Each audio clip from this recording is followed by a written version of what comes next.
Hola, soy Lavinia y en esta charla te quiero compartir los primeros pasos en programación y WordPress. Quiero que sea una guía honesta para nuevas desarrolladoras. Yo empecé a trabajar en desarrollo web hace aproximadamente 10 años. Trabajo como software engineer.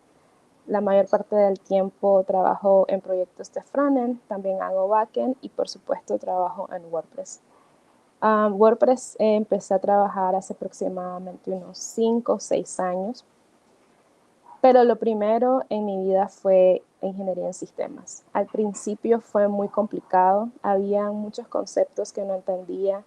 Yo pensaba que saber matemática y computación era lo único que necesitaba, pero no era así. No entendía lo que era la lógica. Y aunque hay muchas cosas que aún no entiendo y me cuestan un poco, creo que es importante ir haciendo las cosas por paso. Muchas personas dicen que todos deberíamos aprender a programar y que es fácil. Y en parte es cierto, todos deberíamos aprender a programar, pero no es fácil para todas. Si necesitas ese empujoncito para aprender a programar, porque tal vez piensas que es difícil, espero que esta guía te ayude a empezar y sobre todo a que puedas usar WordPress como una alternativa. Lo primero que a mí me costaba entender era la lógica. Y la lógica no es nada más que seguir una serie de pasos para obtener un resultado esperado. Si hay algo en ese proceso que no está bien o que no fue considerado, entonces el resultado no va a ser el que nosotros queremos. Y hay un término que se conoce como error de lógica. Y esto pasa cuando nosotros desarrollamos todo nuestro código, no tenemos ningún error, pero no nos da el resultado que queremos. Y en este caso tenemos que revisar qué es lo que está pasando. Hay dos herramientas que son muy útiles para entender esta parte de la lógica y son las tablas de verdad y los flujogramas. Las tablas de verdad, en este caso la conjunción y la disyunción, son dos de las decisiones que más se evalúan al momento de desarrollar una función en el código. La conjunción quiere decir que todos los parámetros deben ser verdad para que se cumpla una condición. Y la disyunción dice que con un parámetro que sea real, se cumple la condición. Que sea verdad, perdón, se cumple la condición. Les pongo un ejemplo. En el caso de la conjunción, supongamos que quiero ir al cine y mis parámetros para ir al cine son dos. El primero es que tengo que tener dinero y el segundo es que tengo que tener tiempo. Si tengo dinero y tengo tiempo, la conjunción será verdadera. Podré ir al cine. Pero si solo tengo dinero y no tengo tiempo, la conjunción es falsa. No podré ir al cine. En cambio, si tengo tiempo pero no dinero, igual es falsa porque tampoco podré ir al cine. Y si las dos condiciones no se cumplen, no tengo dinero ni tampoco tengo tiempo, entonces la condición será falsa. Casi lo mismo funciona con la disyunción. Si una de las dos opciones o parámetros es verdadero, la condición se cumple. En este caso podemos hablar de si yo quiero comer postre después de almorzar. Mis parámetros son que tengo postre en la nevera, tengo un helado en la nevera y tengo dinero para comprar un postre. A mí me gusta mucho el cheesecake, entonces supongamos que tengo dinero para comprar cheesecake. Si una de las dos condiciones se cumple, entonces voy a comer postre, sea helado o sea cheesecake. Si tengo el postre y tengo dinero, perdón, si tengo helado y tengo dinero, voy a comer postre, sí, porque tengo las dos opciones disponibles. Si solo tengo el helado y no tengo dinero, podré comer postre, sí, porque se cumple una de las condiciones y es que tengo helado en la nevera. Si no tengo helado en la nevera, pero tengo dinero, igual podré comer postres, sí, porque tengo dinero para comprarlo. Pero si no tengo dinero y tampoco tengo helado en la nevera, ¿podré comer postre? No, no podré comer postre. Entonces, esto es un poco de cómo en un en el código también evaluamos esas cosas para realizar ciertas acciones. Lo siguiente es los flujogramas, que es una representación visual de un proceso. Por lo general, los flujogramas tienen diferentes símbolos. Cada uno de estos símbolos nos indica algo. Todos tienen un inicio y un final. Y también hay acciones que son representadas por rectángulos o cuadros. Y otro de los símbolos también muy usado es la decisión. En este caso se evalúa algo y en base a la respuesta se decide si se hace otra acción o si se termina el ciclo. Un ejemplo, podemos hablar de quiero tomar café. Iniciamos el proceso y nuestra primera acción va a ser hervir el agua. Luego viene una decisión. ¿Cuál es la decisión o pregunta? Me pregunto, ¿tengo café? Si tengo café, continúo con el proceso, hago mi café y el proceso termina. Pero si no tengo café, viene una acción que puede ser ir a comprar el café o darme por vencida. No tengo café, hoy no voy a tomar café. Probablemente la decisión se tuvo que haber hecho al principio, verificar si hay café antes de ir a hervir el agua, pero muchas veces en la vida real tampoco lo hacemos. Andamos ocupados en otras cosas y primero decimos voy a ir a hacer el café y cuando nos damos cuenta no tenemos café. Entonces un poco de eso también pasa al momento de programar. No nos damos cuenta que no tenemos todas las variables y necesitamos evaluar el proceso que estamos haciendo. El siguiente paso para entender la programación es conocer la estructura de un sitio web. Aprender la estructura de un sitio web no necesariamente significa aprender a programar, pero es importante saber qué es lo que estamos construyendo. Para entender la estructura, primero debemos saber un poco de HTML. HTML es un lenguaje que consiste en etiquetas. Cada una de esas etiquetas representa un elemento y un conjunto de elementos pueden ser un bloque o una sección en un sitio web.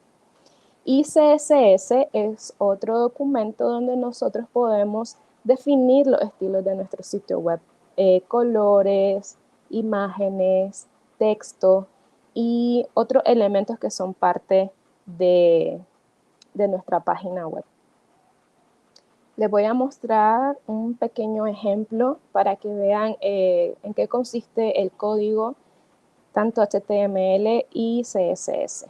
Aquí podemos ver en la primera parte tenemos el código HTML. Consiste en etiquetas. Por ejemplo, hay etiquetas que son muy explícitas. Por ejemplo, form, que nos indica que esta etiqueta es un formulario. Por ejemplo, input, que nos indica que esta etiqueta es un elemento a través del cual el usuario puede ingresar información. Luego tenemos la etiqueta button, que también es bastante explícita, es un botón. Hay otros elementos que no son tan explícitos, por ejemplo, la etiqueta div, que nos permite crear bloques y no necesariamente podemos vincularlo con algo de inmediato. Y bueno, cada uno de estos elementos pueden tener clases, pueden tener IDs, etc. El CSS, como les explicaba, es el documento donde nosotros podemos agregar estilos al sitio. En este caso es algo muy sencillo. Yo le puse el tipo de fuente bold al resultado de la operación que voy a realizar ahora. Aquí les quiero mostrar un poco lo que quiero decir con errores de lógica. Si bien yo tengo aquí dos campos, por ejemplo, voy a poner 2 y abajo voy a poner 3. Y los voy a sumar. 2 más 3 es 5. Pero el resultado me da 23. ¿Por qué? Si todo mi código está correcto. Aquí yo capturé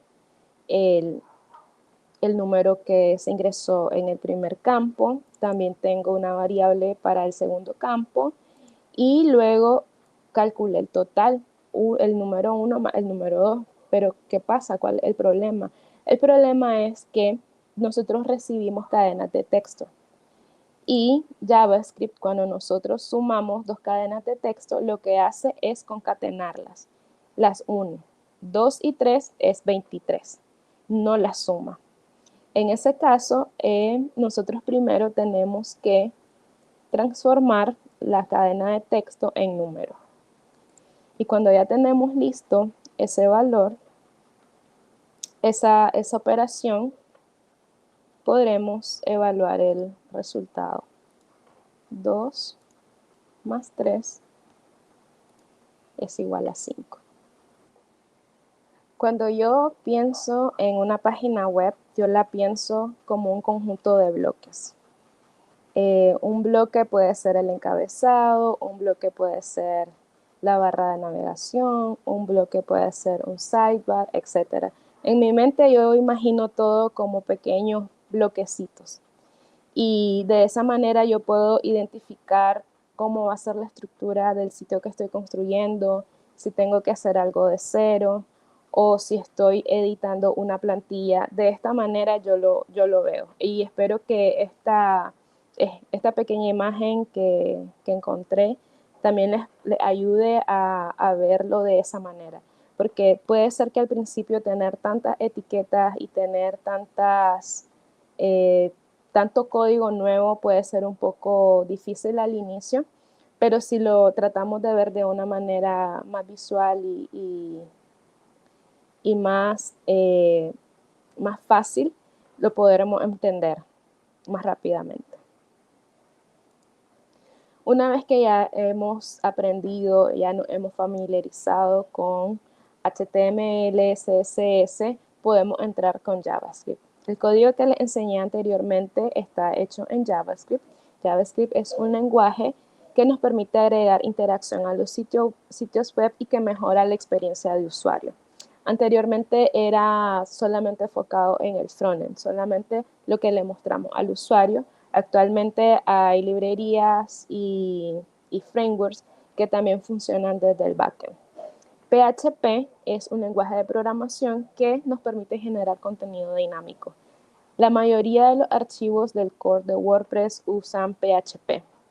Se han introducido nuevas tecnologías para el frontend como React, pero PHP continúa siendo una parte fundamental de WordPress. Entonces, una vez que ya hemos aprendido a entender cómo está compuesto el sitio web por fuera, podemos empezar a verlo también por dentro. Y me refiero a esto, de entender un poco más del código dinámico que hace dinámico el sitio.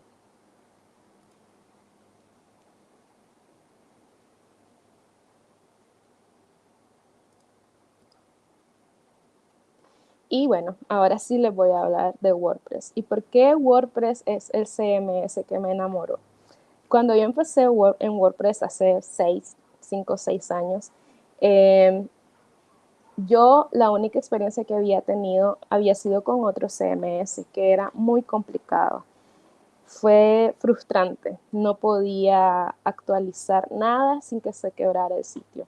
No podía actualizar plugins, no podía actualizar temas, no podía actualizar el core del CMS porque algo se rompía. Entonces, cuando a mí me dijeron en uno de mis primeros trabajos si sabía usar algún CMS, tuve miedo, porque era lo único que conocía, era un framework y fue muy frustrante. Entonces tenía esta cierta aversión con los gestores de contenido. Pero cuando empecé a trabajar con WordPress me di cuenta de que era fácil, era sencillo. Empecé aprendiendo a editar contenido, editar artículos, editar páginas. Luego de eso ya empecé a hacer actualizaciones, actualizar plugins, actualizar temas, actualizar todo el core de WordPress. Y esto me llevó a seguir avanzando a otras áreas y empecé a hacer yo misma los temas, las plantillas a la medida para el cliente. Y bueno, con esto les quiero decir que WordPress es un CMS que nos permite construir sin programar. Lo único que tenemos que hacer para empezar a conocerlo es familiarizarnos con el dashboard de WordPress, que es la primera parte cuando nosotros instalamos una nueva aplicación, perdón, instalamos un nuevo sitio web con WordPress. Lo primero que deberíamos hacer es familiarizarnos con el dashboard. Entender qué son las entradas y las páginas, qué son los temas o plantillas, qué son las actualizaciones. Todo esto nos va a llevar a que nosotros podamos utilizar el CMS y que podamos entender qué es lo que hay ahí.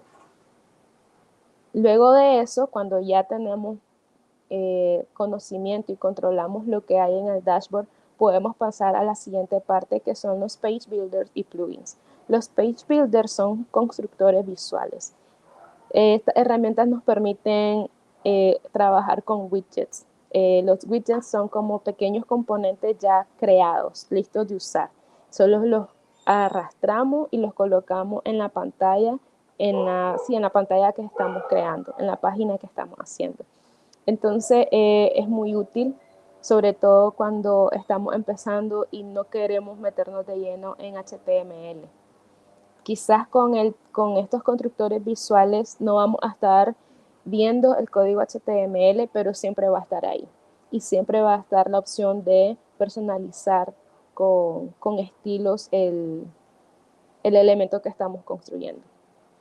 Y bueno, los plugins son también nuestros aliados porque nos permiten extender las funcionalidades de WordPress. A pesar de que WordPress es muy completo, hay cosas que no siempre tenemos a mano. Y hay cosas como cierto código que no manejamos y que necesitamos de un plugin para agregarlo. Por ejemplo, hay ciertos códigos de rastreo que se pueden utilizar para los sitios web. Por ejemplo, Google Analytics, que es el más común. Para nosotros empezar a traquear, tenemos que ingresar o insertar un código en la página. Al principio, cuando nosotros estamos aprendiendo y todavía no tenemos control sobre lo que son las partes de WordPress y donde podemos agregar este código, los plugins nos ayudan a eso. Podemos buscar un plugin con el que nosotros solamente vamos a pegar el código que Google nos está mandando a agregar. ¿Qué necesito para empezar en WordPress? Necesitamos acceso a Internet, una computadora y un entorno local. Hay una aplicación que es la que uso, que se llama LocalWP, que únicamente es dar siguiente, siguiente, siguiente. Él se encarga de preparar el entorno y tenerlo listo para que podamos ejecutar WordPress en nuestra computadora. Entonces, es lo único que necesitamos. Y aparte de eso, tener curiosidad, tener ganas de entender cómo funciona WordPress, perder el miedo a romper las cosas, porque si lo tenemos todo en local, no pasa nada. Y si tenemos respaldo, tampoco pasa nada. Creo que la palabra o la acción respaldar es como una palabra mágica. Ya respaldaste, no te preocupes. Hacer los cambios que tengas que hacer, tocar las cosas que tengas que tocar, no importa, ya lo respaldaste. Es cierto, el sitio va a estar caído por algunos minutos, algunas horas, pero no pasa nada. Si tenemos un respaldo, no se ha perdido nada. Igual si trabajamos en local, muchísimo mejor. Poder editar código, poder editar elementos desde el dashboard, puedes probar plugins desde tu computadora sin necesidad de hacerlo tal vez en un sitio que ya está corriendo y que no sabemos qué va a pasar, etc.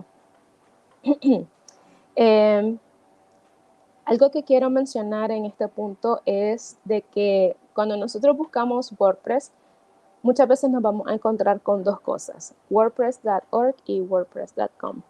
¿Cuál es la diferencia? A mí me gusta decir que WordPress.org es el lugar de la comunidad, porque es donde encontramos documentación, donde encontramos información sobre actualizaciones, donde podemos descargar temas, donde podemos ver una sección de soporte y un montón de cosas que nos pueden ayudar a desbloquearnos si tenemos algún problema o a conocer más de las cosas que están pasando en WordPress. Y WordPress.com viene a ser una plataforma que ofrece un servicio. Este servicio incluye alojamiento, administración del sitio web, se encargan de las instalaciones, de la actualización y optimización del sitio web, así como algunas cosas relacionadas a la seguridad. En ese caso, no tenemos tanto control sobre el código como si lo tuviéramos en una plataforma externa o como si lo tuviéramos en nuestro local, pero ambos son WordPress y ambos nos ayudan a crear nuestro sitio web y a practicar, a experimentar. Una vez que ya tenemos estas tres cosas, lo único que tenemos que hacer es empezar a experimentar. Les voy a mostrar un poco de la estructura de WordPress. Como les decía, WordPress, su centro es PHP. Esta estructura está un poco desactualizada porque actualmente ya no se ve tanto toda esta estructura de archivos.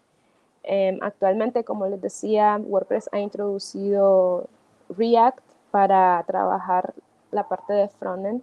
Entonces ahora se usa un tipo de archivo que se llama JSON, donde se puede agregar una serie de configuración para nuestro sitio web, pero aún el sistema de plantillas funciona igual. Anteriormente WordPress tenía esta estructura era dinámica y podíamos hacer clic en diferentes opciones y poder ver qué tipo de plantilla o qué tipo de código hay en cada una. Pero, bueno, todas las plantillas lo que nos indica es que WordPress primero va a buscar una plantilla en específico y va a empezar desde esta parte y va a seguir hasta el index.php. Index.php es la plantilla básica de WordPress donde solo tenemos encabezado, estructura y pie. WordPress puede funcionar sin todo esto. WordPress puede funcionar solamente con el index.php y creo que es algo bastante cool, bastante bueno de WordPress, de que a pesar de que te da todas estas opciones para personalizar tus plantillas, no es necesario que las uses todas. Con que tengamos un index.php podemos empezar a trabajar. Y para lo que nos ayudan las demás plantillas es para definir estructuras y personalizar el contenido que tenemos en nuestro sitio web. Por ejemplo, nosotros tenemos una página, la página principal tiene una estructura, la página principal del blog tiene otra estructura, cada uno de los artículos tiene una estructura, incluso podemos tener una estructura diferente para cada categoría. Supongamos que tenemos una tienda de mascotas y tenemos la categoría perro.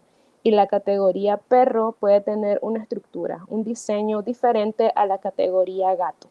Entonces todo eso lo hacemos a través de las diferentes plantillas que el sistema de plantillas o estructuras que nos da WordPress. Incluso podemos crear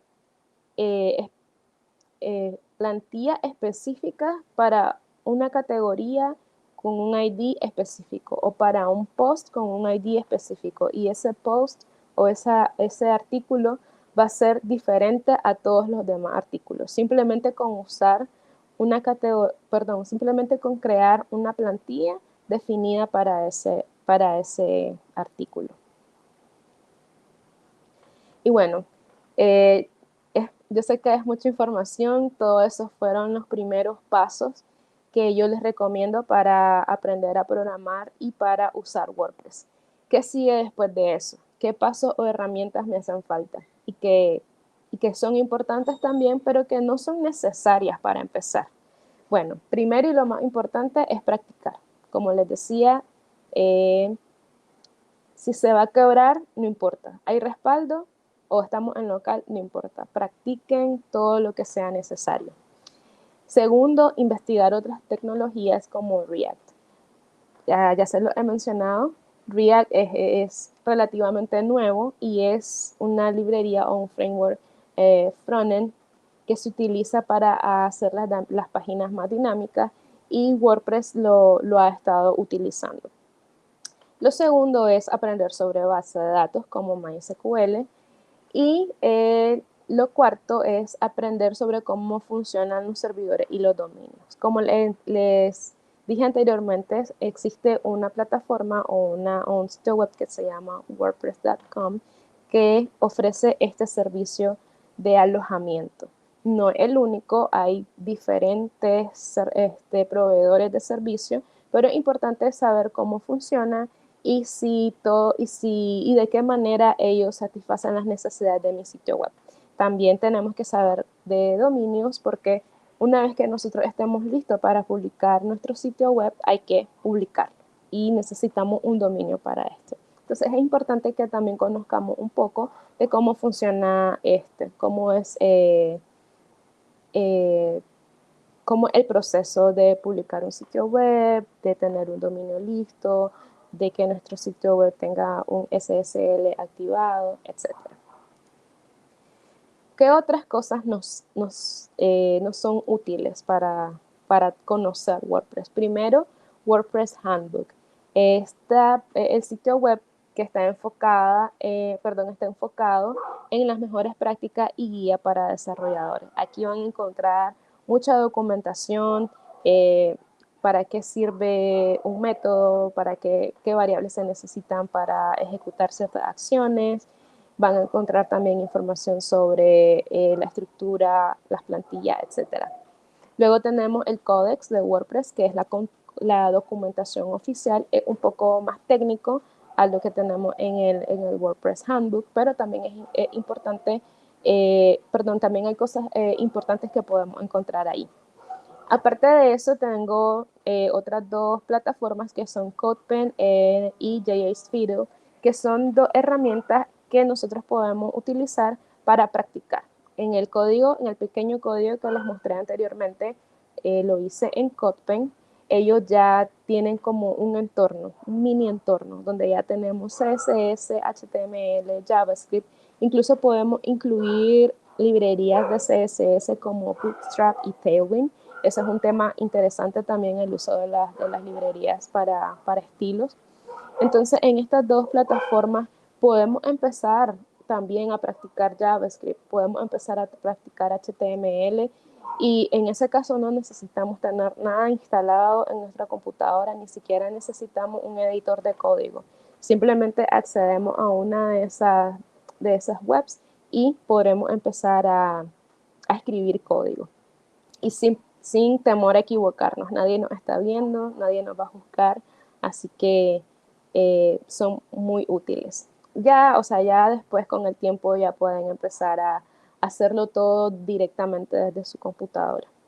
Pero lo que les quiero dar a entender es o lo que yo quisiera que les quede es de que no necesitamos tener una computadora último modelo, no necesitamos tener todo listo dentro de nuestra computadora, todo descargado en nuestra computadora o meternos a herramientas más avanzadas para empezar a programar.